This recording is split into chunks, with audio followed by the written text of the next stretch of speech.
Hello there, and a very warm welcome to the Overseas Guides Company. Well, it's a brand new year, and maybe this is the year that you are thinking about either moving overseas or buying a second home overseas.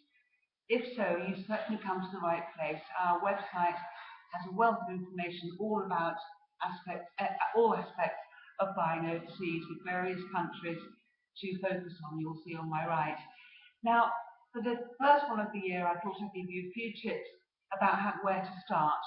I think it's very important to make a list. I'm a big fan of list making. Even if you later divert from your list, it's a good idea to write down what you really want to do.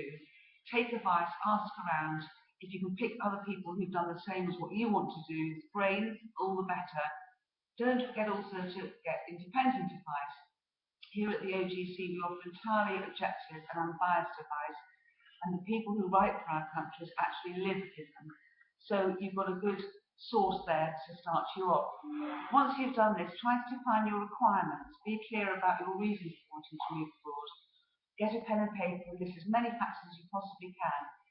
Discuss with your family at an early age and listen to them too, and decide what's really important for you all as a family in terms of general lifestyle, climate, is it, or being near to family, perhaps not too far from the UK. Do you want to be near the sea, in a town? All these things you need to write down at the beginning. Once you've done that, think about your motives for buying abroad. They may be both negative and positive. In other words, you may be wishing to get away from certain things in the UK, such as overcrowding, traffic congestion, unpredictable weather, of course. But taking this a stage further, you can then convert these reasons into positive ones for living or spending time overseas. Stating things in a positive way will increase your feel-good factor and will allow you to build a real picture of what's good for you.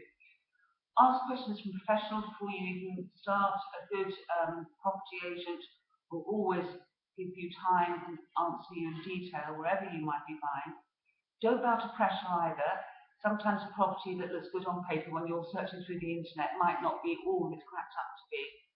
You need to make a proper plan and go and see for yourself. Make rational decisions, much though you might want to get away from the UK. There might be some things that you take for granted.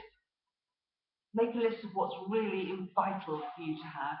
Next, what's pretty important. And thirdly, what would be good but perhaps you could do without, and keep a cool head about it.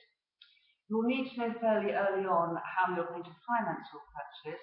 We can certainly help you with this. It's something that is important to all of us, obviously. Following on from that, you need to think about currency exchange, and it may well make sense to buy it forward so that you know that you're protected from currency fluctuations. Do contact somebody at Smart Currency Exchange. They're a great team of people who will always save money on the rate they offer you, no matter what the pound is doing. Lastly, try to be objective. Give yourself time. I know it's difficult, but try to get independent advice.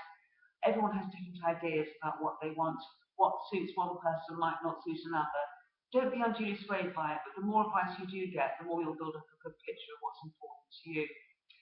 Well, as always, do write to me or anybody in our London office, or call us if you'd like more information or more specific help with your overseas purchase.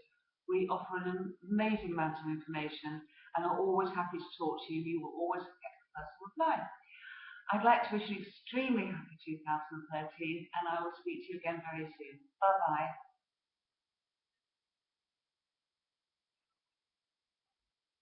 Bye-bye.